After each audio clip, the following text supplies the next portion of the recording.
Hello and welcome to our discourse on the topic of women in power, gynocracy, and gynophobia. I'm your host, Dr. Dustin J. Bird, professor of philosophy and religion at the University of Olivet, the founder and editor-in-chief of Ekperosis Press, and the founder and co-director of the Institute for Critical Social Theory. The United States of America is on the verge of electing its first woman president, the sitting Vice President Kamala Harris, who happens to be in Kalamazoo today. As we record this, we are less than 2 weeks from the election, so we do not quite know if she will be elected. However, we do know that this monumental achievement for women and for the country, whether it's symbolic or substantive, has caused a lot of fear and indignation among those who are not prepared to accept a woman as the head of state and the commander-in-chief of the armed forces. For them, the election of a woman to this position is a sign of social decline, and that the natural order of society has been upturned, and that we are moving closer to what they believe is the ultimate outcome, gynocracy, or the rule of women. In our modern world, various power positions in both the state and civil society have been pried open by women who will not sit back and let men continue to rule, as we've done for millennia. However, a growing backlash against this deprivileging of men has been forming in the last decades. It has especially become fervent in the last 10 years, at least in the United States, as women have come into striking distance of the most powerful position in the world, the U.S. presidency. Additionally, women have risen into powerful positions outside of the state in civil society, including academia, banking, corporations, the arts, and so on. Here too, this demographic change in the public sphere, which has uprooted more traditional forms of family, community, business, and religious groups, has caused consternation among those who wish to see women in more traditional roles. For example, the Catholic Church is divided on the possibility of women serving as deacons, whereas in other denominations more friendly to modern gender equality, this issue has long been settled. Women can serve as deacons, pastors, priests, bishops, and so on. Regardless of what one thinks of Kamala Harris's record and proposed agenda, she represents a growing social shift in Western history, the equalization of men and women, morally, politically, economically, and the demise of socially and sometimes legally enforced patriarchy. Many Western countries have or have had female heads of states in the form of presidents or prime ministers, including Germany, the UK, France, Italy, Greece, Denmark, Iceland, Latvia, Lithuania, Moldova, and even today, the European Commission is currently headed by Ursula von der Leyen. Many non-Western countries have had women as heads of state, including Bangladesh, Ethiopia, Honduras, India, Namibia, Pakistan, and so on. As of today, October 2024, the U.S. has yet to elect a woman president, but it may soon, and we will find out next month in November. However, what is already obvious is that there will be an intense backlash against Harris's presidency if she wins. And much of that will be because she is a woman, whether her critics admit it or not.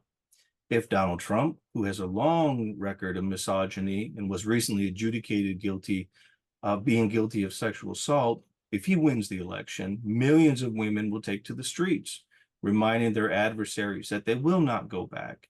They will not reverse the progress women have achieved. To talk about these issues and many more, we have Dr. Rudolf J. Siebert, Professor Emeritus of Religion and Society at Western Michigan University. Dr. Siebert taught at Western for over 50 years. He is the author of over 30 books and hundreds of articles, and the director of 2 international courses, The Future of Religion in Dubrovnik, Croatia, and Religion and Civil Society in Yalta, Ukraine. Thank you for joining us, Dr. Siebert. You're welcome.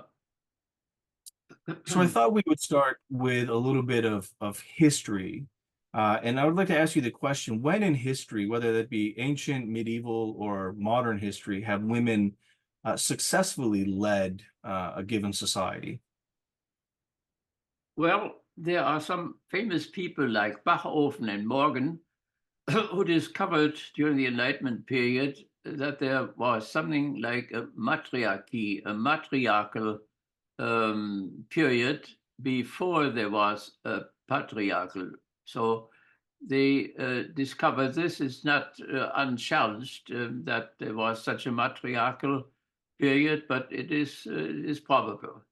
So it seems that after the communistic or primitive communistic age, that we had first a matriarchal stage in the human development, which then was overthrown by the patriarchy, as it is reflected, for instance, in Greek mythology and so on.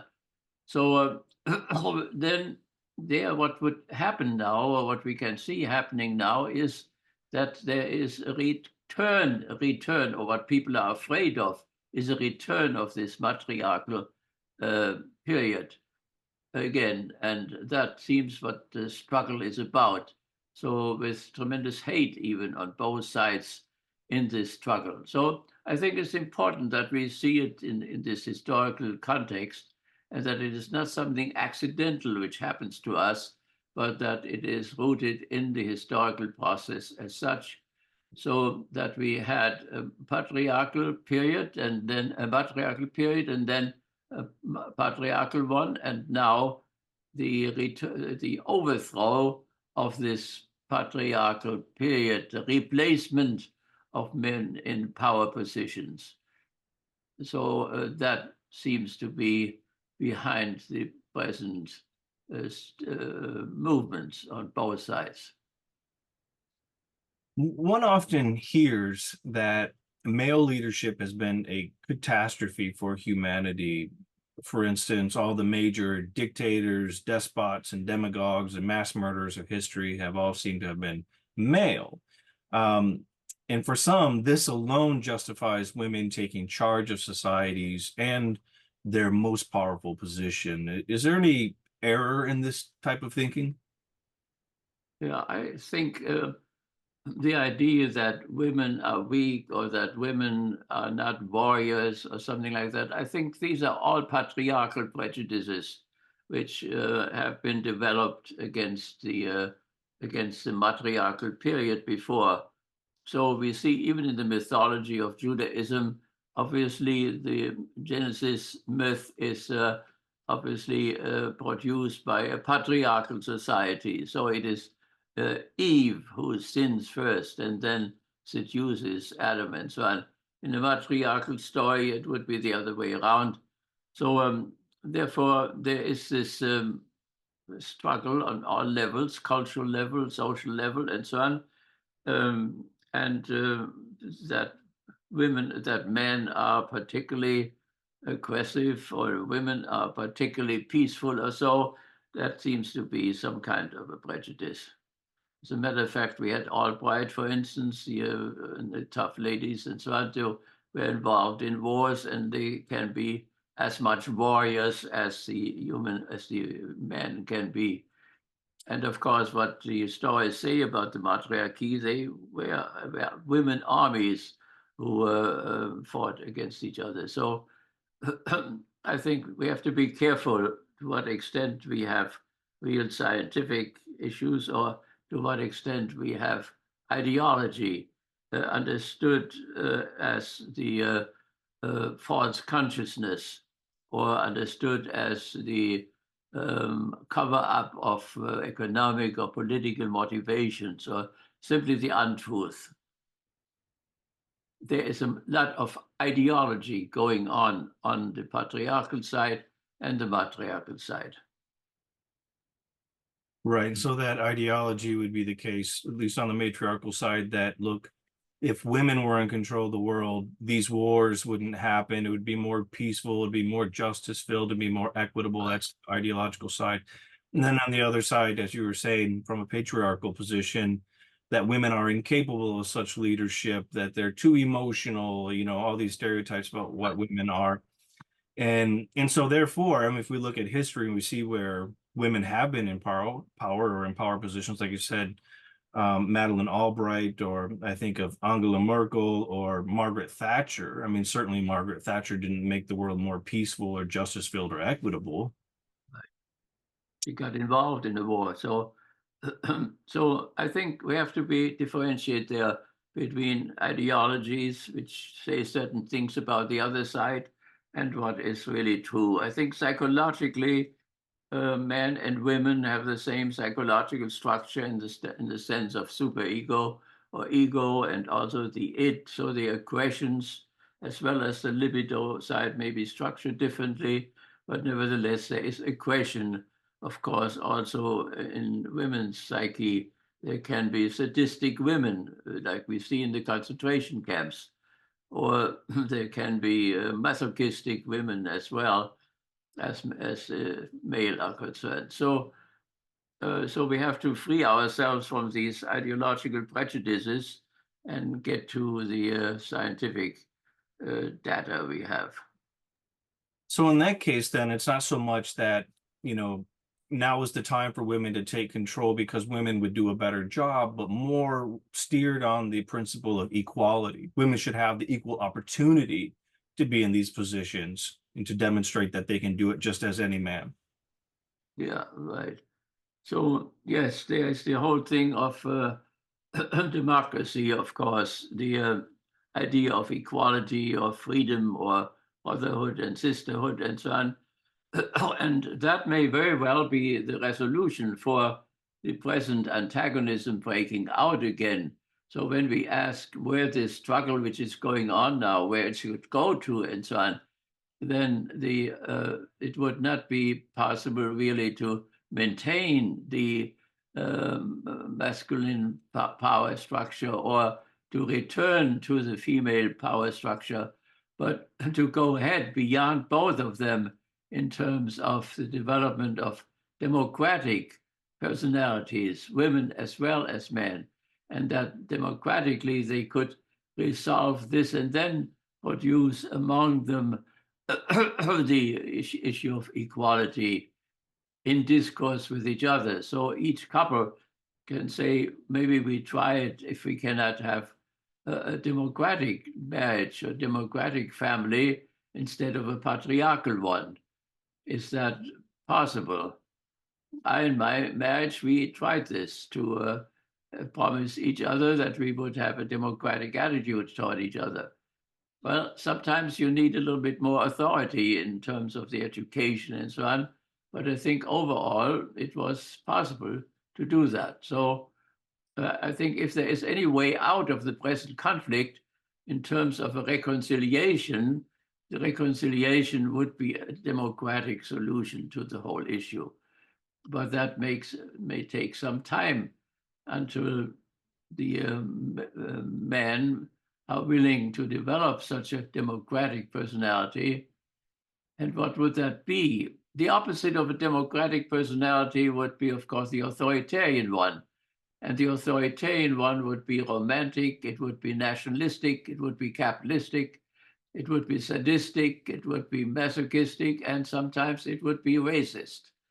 And so the democratic personality would be different in the sense that it would not be past-oriented, but rather future-oriented, that it would not be nationalistic, but more world-oriented, world-open, and that it would not be capitalistic, but post-capitalistic, and that the tendencies to aggression and cruelty would be sublimated so that these aggressive forces could produce positive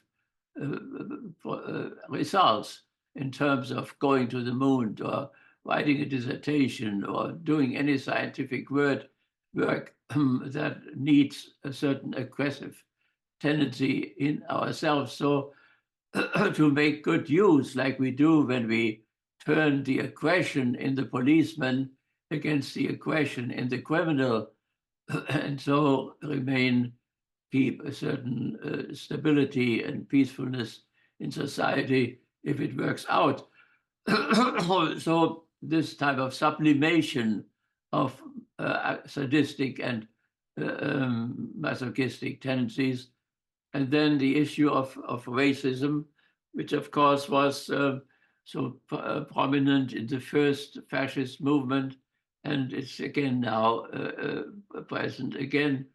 The races, if it is now the Semitic race or the African race or whatever, the races may change, but the racism, the exclusiveness is there. So the fascist personality or the authoritarian personality is an exclusive type of a personality which excludes the others as something negative. If they don't want to gas them, they will at least keep them away and say they should go home or they should stay at home, they should not come here and so on. So this exclusive authoritarian personality can be male or female as well. There were also strong women about patriarchal fascism in the first time in the last century. So that is, I mean, as far as the goal is concerned, to get out of the mess would be that both sides develop a democratic personality instead of a patriarchal one or an authoritarian one. Yeah, and keeping up with social media right now in terms of the election, you can see that there's a deep strain of masochism, especially among men, regarding women coming up in the world and gaining positions of power. And specifically, Kamala's become the symbolic, the symbol of women coming up in the world more than anyone else. And on top of that, you know, you have her race. She's black, and her mother was from India, so she has this otherness to her for a lot of these people. And it's so interesting now because I think for the first time, at least in this election, and what they're telling us is that Trump in this patriarchal push, right? That he's pushing back on gynocracy or the possibility of gynocracy. He's hitting into the gynophobia of a lot of men, is even now gaining entry into African American men and men from other non-white men. And so they too, in some kind of way, are pushing back against this possibility of have a woman as president because it does something to their psyche or whatnot to think that they're going to be underneath the power of a woman. And so unlike other times where racism becomes dominant in a particular political atmosphere, to me, what I'm seeing more is this gender struggle becoming more and more dominant in this particular election cycle. Yeah, so the gender war, right, which of course is raging on openly like now, or I think in the underground it was there in certain phenomena, different civilizations. So women never stopped completely to rebel this, but now they don't want to go back to this patriarchal order. And on the Trump side, they want to return to this or to keep this patriarchal order. Or we could also say because of the propaganda against Marxism all the time, and as Kamala is a Marxist and so on.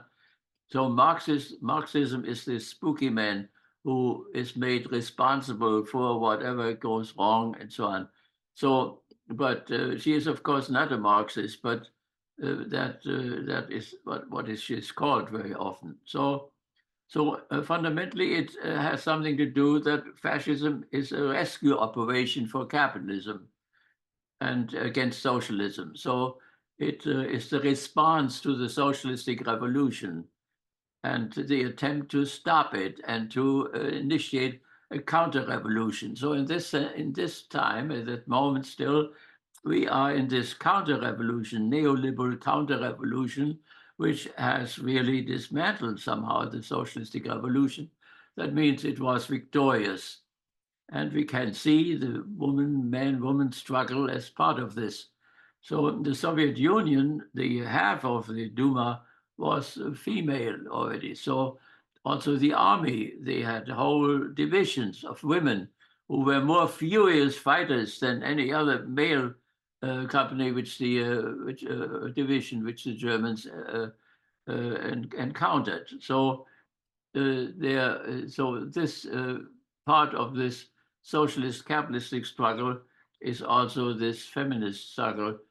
And so when Fox News or the Eternal Word fight against Marxism all the time, it includes also, of course, feminism and all the women who wanted to liberate themselves. Yeah, so there's clearly some kind of pushback, ideological pushback against the idea of women in power. But is there a psychological motivation for men today to not want to be under the thumb, if you will, symbolically, or at least subordinated in terms of political power under women? And I say this because to me, when I listen to a lot of what they're saying, they almost sound as if they have a castration complex. Like they're absolutely afraid that they will be castrated, not only physically castrated, I mean in terms of power. They'll feel impotent, they will feel like they won't be in control of their lives, that someone else who's underneath them naturally is going to be over them, right? Much like in racism under Obama, where you had a black man in that kind of power position over white people, and for a lot of white people that was absolutely shameful because obviously he's black and therefore he's inferior. That was the thought of Donald Trump. Now we have it in the gender struggle as well, in the sense that if Kamala were to win this, she would be the most powerful person on the planet, and she's a woman. And therefore, every other man on the planet, but most especially American men, are going to be subordinated to her. And I think there's some kind of psychological issue going on there. And where that starts, if it starts in the family, if it starts just in society, but wherever it is, I think people find it perverse and a threat.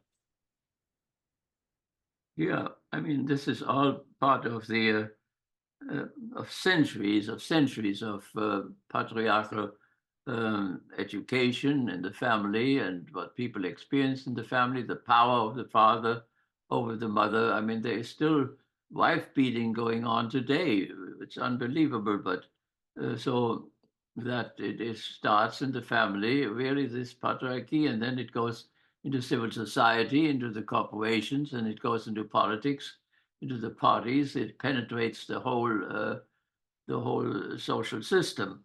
So therefore, we are in a very thorough and deep transformation process, which brings a lot of confusion about it. And the more confusion there is, of course, the stronger becomes this authoritarian or this fascist element, this looking for a strong man who can solve all the problems. And so sometimes these strong men produce the confusion even more, so that they are needed even more. So that is why Trump could say, when I killed somebody in Manhattan there, they will still all follow me. And so no matter what I'm doing. And that is really happening. It's really happening. There are millions of people, maybe almost half, maybe, of the country who are following him. And our election will depend on this, what the quantitative difference between the two sides is. So, well, if we vote for fascism, we will have to live with it, but it will be an enormous transformation, and even those who are now for it will not be happy under it. So I know some people who want to have a Trump regime, but I don't think they will be happy when it would really happen. So this is our struggle today, yes, and there are, of course, all these psychological issues which Freud, to a large extent, discovered, and but all his followers as well. So, but for us, it's important that we think of solutions rather, and not only about the dilemma and the confusion in which we find ourselves. And there would be the goal would be a reconciliation of the genders war in terms of a democratic solution, which has never happened before. We had matriarchy, we had patriarchy, but we never had a real democratic order with democratic personalities. And so that is what the goal should be, how we should productively not only criticize or weep about the misery, but ask how can we get out of this misery in terms of the gender war.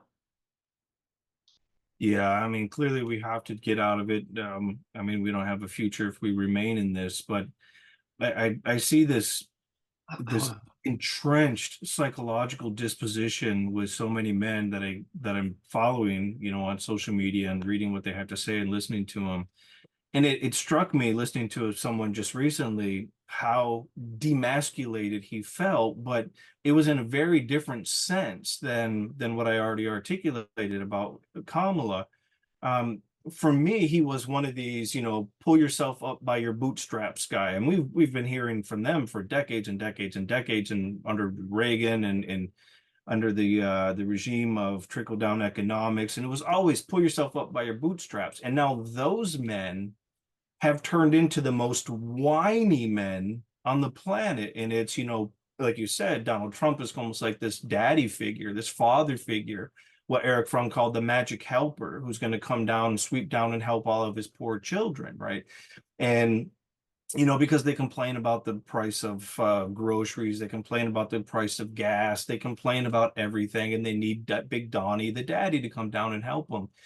And it's like, wow, this was quite a transformation from the pull yourself up by your bootstraps. It was always the left that complained about these things because it predominantly affected working class people and poor people. And these were predominantly where you get that authoritarian personality type among the middle class. And now they're the most whiny ones looking for that ersatz daddy to come down and fix things. And so demasculation wasn't coming from Kamala or from women in power. It seemed like they were being demasculated by Donald Trump and by their submission to Donald Trump. Yeah, but they will probably not see it that way. But we have to think, of course, that this whole entrepreneurship or so, that was also a male thing. I mean, capitalism was a very masculine type of a thing, the businessman. And now they have this businessman and he's male. And so he fits right the pattern, what is needed. And in reality, they would like to be like him and would have all the same airplanes and the same wealth and the same hotels and the same women and all what belongs to this patriarchal Superman. So, yes, that is the problem. But of course, nobody is really demasculated, but that is how it is perceived. And the whole thing that when women move into the forefront, men lose their manhood. So this is one of the idiocies which has to be overcome in a democratic solution in terms of mutual recognition and who we really are, not only what we make of each other, but who we are. Recognition is the key word. Right. And if we think on a psychological level that, especially corporations in the state have the largest concentration of psychopaths, sociopaths, right? High functioning sociopaths do really well in power positions in corporations. They also do very well in special forces in the military. They do very well as heads of state because they're brutal, right? And they can climb their way up to those positions without caring who they destroy on their way up. And this, in some kind of way, for a lot of men, this is a structure or an institution or a way of being in the world that is inherently masculine. It's inherently rooted in what it means to be a man in the world. And now we have women conquering that structure, women becoming the CEOs of Fortune 500 companies, women climbing to the very top of the state. And so if women can do it, and in their kind of mind, women are naturally not sociopathic, even though we know from psychological studies, women clearly are sociopathic, right? That sociopathy knows no gender in that sense. But all of a sudden, women are conquering the things that they shouldn't even be close to being in. I think that is another thing that why these men feel demasculated. Yeah. I mean, we have the worst example probably in the Catholic Church, to which I belong, where this patriarchal power is, at least by the conservative Catholics, is very much overemphasized. And there is the movement now in the Catholic Church to bring some democratic elements into the church, but it is very hard, and it is a tremendous opposition against it. Here in this country, particularly the Eternal Word emphasizes this patriarchal structure. And so it was patriarchal, it must be patriarchal forever. There can be no women priests, there can be no women deacons. And well, the women can do all kinds of things, but they cannot have these power positions. And somehow the church is aware of it.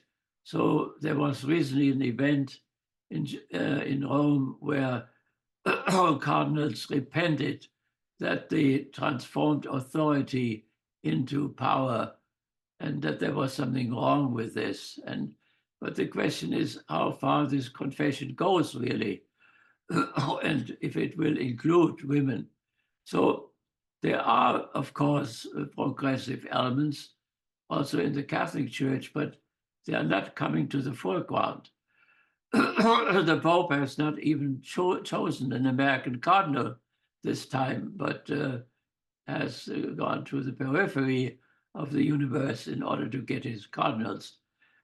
I think, Eternal Word has gotten the message that there may be some purpose behind this. So the Pope now surrounds himself with people who are more open to a more, so not to give up the monarchical element or the aristocratic element, but to bring a democratic element into it as well, as it was there from the very beginning.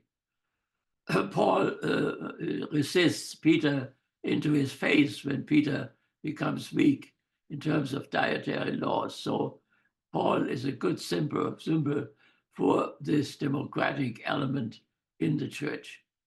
And this has to be strengthened in order to bring about brotherliness and sisterliness and equality among women and male believers. Yeah, of course, in the early Christian tradition, women had a lot of the positions, a lot of power positions, heads of communities. I mean, they weren't the descendants of the apostles, but they certainly were in positions of leading communities. And women had power. And there's, famous studies in historical studies of priestesses, if you will, within the Christian tradition. But then the patriarchy, got hold of it. It institutionalized patriarchal power, which has held, at least in the Catholic tradition, and as well as in the Orthodox tradition up till the present, a little bit different in some of the Protestant traditions.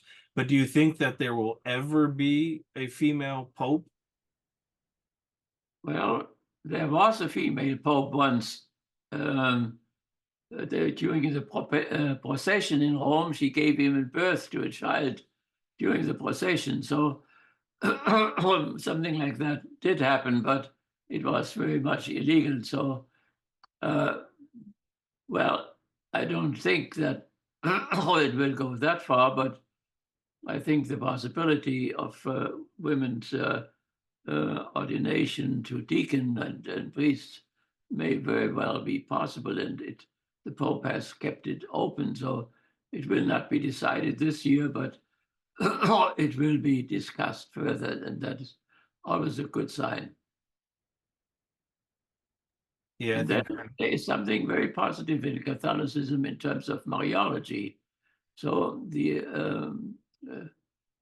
whatever the Catholic Church teaches about Mary, they lift from the 5th century on or so, they lifted Mary up to a large extent. So there is this female element which is very strong in the doctrine of Catholicism. Right, the sacred feminine. Yeah, that The could be a sacred feminine is represented within, at least within Catholicism, through Mary, the Theotokos, right, in Greek, the mother of God. mother of God, yeah, right. So therefore, as far as teaching is concerned, women have a very high position in Catholicism. The question is how one makes it practical in the organization.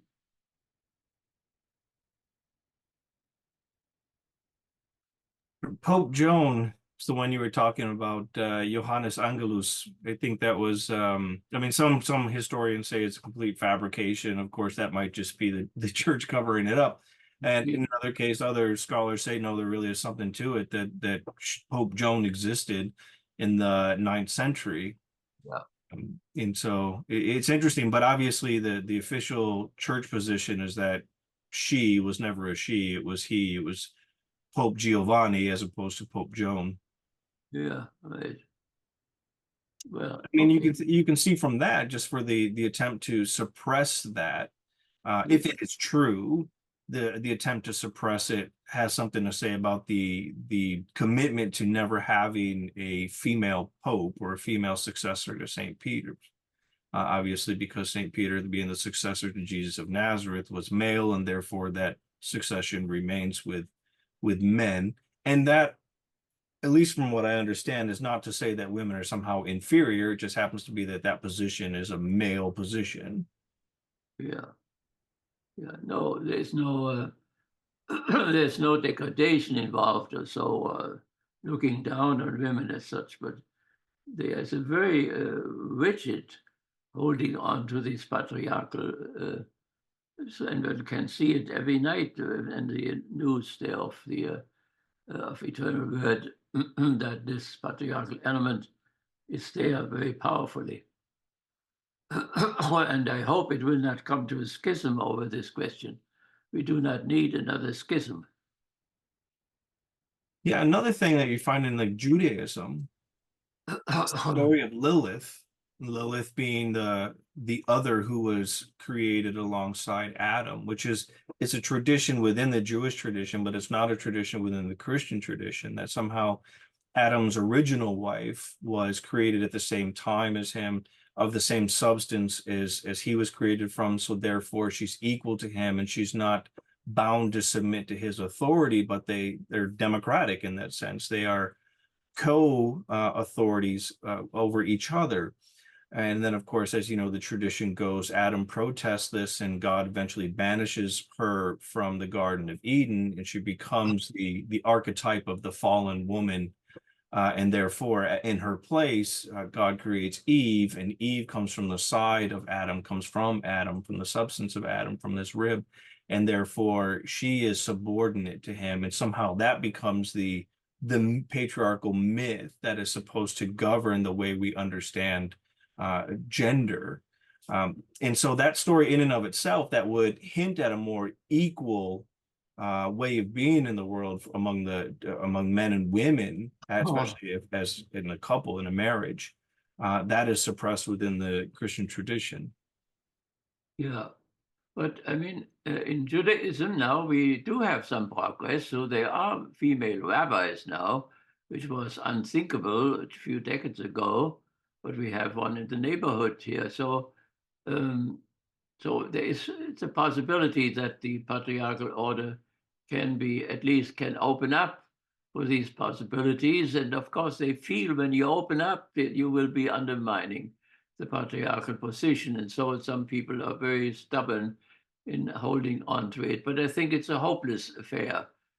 So the process, the issue can never be moved back where we were really patriarchal throughout the system. It is a hope in vain. So we can only go forward, and the way forward would be to a democratic understanding among the genders.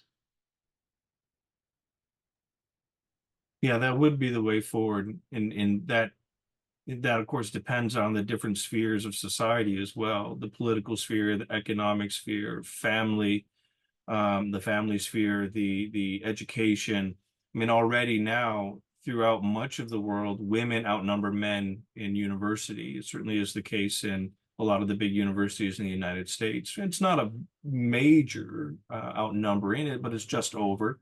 In the Middle East, I know it's the same type of thing. Most major universities in the Middle East have more women than men, and it's not a lot more. It might be, 51 to 55% women to male ratio.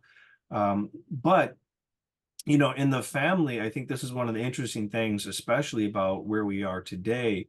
The modern American family is very different than what it was 2, 3 generations ago. Whereas I talk to some older folks that I know, and there's always this kind of sense or this feeling that, well, that's what your wife should be doing. Isn't it the job for your wife to take care of the kids and do this? And so you have time to do that. And I explain, look, we're modern people. I do at least 50% of all the work with the children. It's my job as their father to help raise them, or to raise them, not just help raise them, but to raise them alongside my wife. And that seems so like so unnatural, I think, to a lot of people who have a more traditional understanding of what it means to be a modern father, right? I mean, you encounter this as well? Yeah.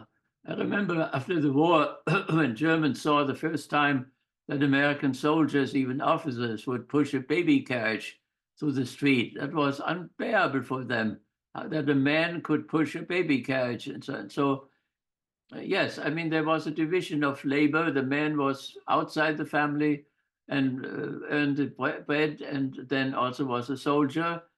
But all that has been broken through now. So many women here in Michigan suddenly started to go out of the house and worked in the war industry. They produced the Liberator in Detroit.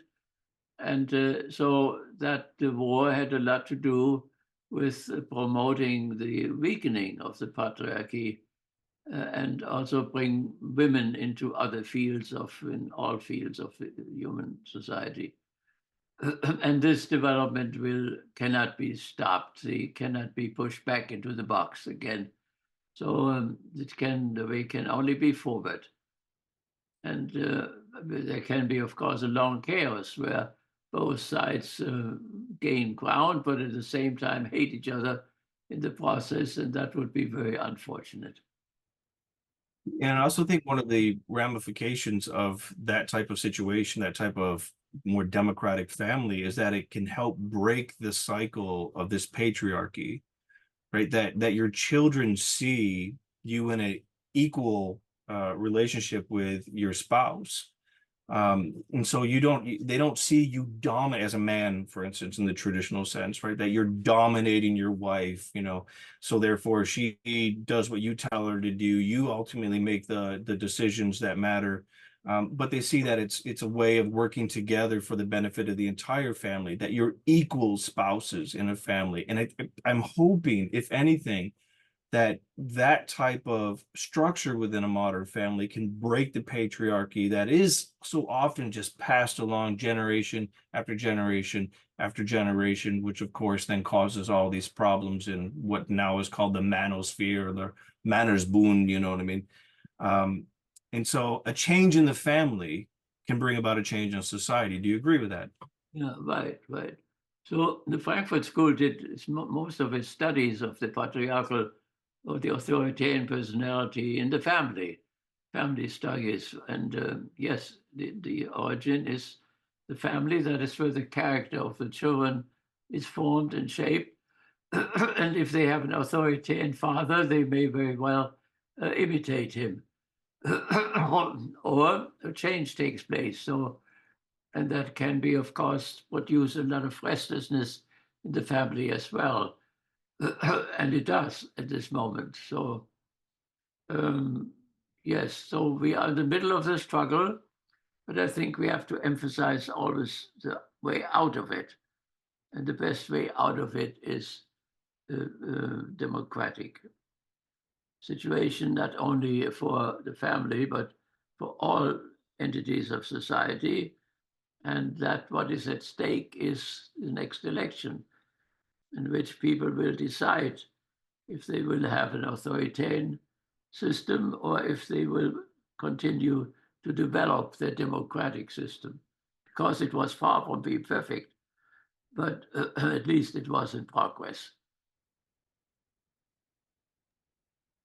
Yeah, see, in the public sphere right now, there's something what we call the manosphere.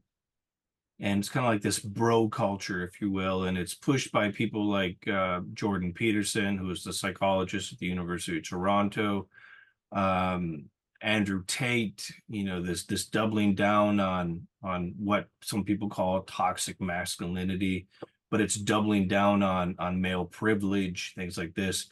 The incel movement, which is a movement of young men basically eschewing women and saying, to hell with them, I hate women. They're misogynistic to the core, and therefore I will live in involuntary celibacy, the incel movement. And they seem to be doubling down now on this obnoxiousness, their juvenility, exaggerating the worst traits that men can muster, as a means to fight back against gynocracy or a gynophilic world. This is often done in the name of men's rights. Now, I am certainly agree with men's rights that men ought to have rights. But on a moral level, misandry is is irrational in my perspective as misogyny. The hatred for men, the pathological hatred for men, is just as irrational as the pathological hatred for women, although women may have more legitimate reasons to hate men. But both should be opposed in my estimation. However, I see the resentment that young men are feeling as fueling the far right, almost like what you could call lumpen Trumpism, right? That men on the bottom of the political economic scale are very much empowered by this form of misogyny that's coming from Trumpism. And the growth of male-oriented, hyper-conservative Christianity, and in a more philosophical form, the alt-right. And this has even led to misogynistic attacks on women, right? And it happens constantly. And what I see with the empowerment of women through politics and even in civil society, even if it's a capitalist civil society, is that it's a push to fight back at this. But the more they push fighting back on this kind of toxicity that comes from these type of, let's be honest, insecure men, the more the insecure men retreat back into this, like I said, obnoxiousness, the juvenility, the exaggeration of the worst traits that men can come up with. So the question ultimately becomes that how can men remain masculine, be good men, solid moral men, in an age where masculinity itself appears to be under attack by both those who engage in misandry, the hatred for men, and by these type of men over here. How can we preserve a good form of healthy form of masculinity in this type of postmodern age? Yeah, I think Obama recently in a recent speech made it very clear what that would be like, what a real male would be like. So it was very good. Well, I think both issues are wrong in the sense that if people think they can go back to the patriarchy and preserve it, that is an illusion. But if women try to establish a matriarchy on the other side, then we have a real deep conflict. So the question is how to get out of this conflictual situation. Women should not want to establish a matriarchy. It will not be accepted by the male. And the male should not return to the patriarchal order. But both of them have to, in discourse with each other, and these discourses are going on, they find another way out of this dilemma. I hope it can be done. I don't foresee any time in the near future where women are going to take a back seat in power positions. I think they'll continue to gain those positions, and I think a lot of men will continue to support them as they gain those positions and won't feel in any way, shape, or form that that is some kind of attack on their manhood, on their masculinity. Some of my bosses are women, and I respect them, and they are amazing at what they do. Right now in the state of Michigan, we have 3 women who are essentially running the state, and compared to what we've had in the last decade or so, they're doing a really good job. I think they've proven themselves in many ways. Yeah. But improving themselves, that in and of itself antagonizes these men, and that backlash grows. Yeah, and then improving themselves in male terms or in what terms? So certainly not improving themselves in the terms of matriarchal values. So, but these are different values. So it's but not matriarchal ones neither. So we have to avoid to return to patriarchy, matriarchy, or the old conflict, if such a conflict took place, and move forward to another stage in the historical process. And that will take time. It will not happen in one generation, maybe different generations, but the way how it should happen is a more rational way in terms of that people can talk with each other, these two sides, and explain each other to the other side what they feel, the anxieties which they have. That would be a nice way to deal with it. Otherwise, there will be a lot of pain and suffering. Right. Absolutely. Absolutely. Well, I think probably the next time we do our next talk, we will know what happens with the election. Yeah, that will be a very decisive moment in our history. Right. So as we're recording this, we have no idea. The polls are telling us that it's a tight race, that they're basically even. That's not necessarily a good thing, but I think one thing we can count on is there will be a lot of protest on either side. If Trump wins, there will be a lot of protest, and if Kamala wins, I mean, with January 6th as in the immediate background, who knows what's going to happen? Both sides will have to govern against an unbelievable opposed majority of people, not majority, but a large number of people on the other side. So no matter who wins, he or she will have a strong opposition in the country on all levels. So it will not be easy for either of them to govern. But fascism has a brutal way to deal with those issues, like annihilating the opposition inside, all the Marxists and all this, so they can be more effective. So let's hope that we find a democratic way out of our gender struggle, but also about our struggle between the classes and the races. Yeah, absolutely. Let's hope for the best, work for the best, and do our best. Exactly.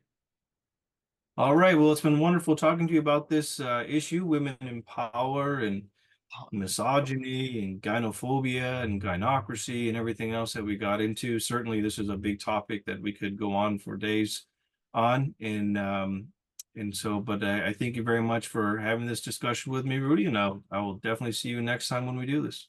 Okay, you're welcome.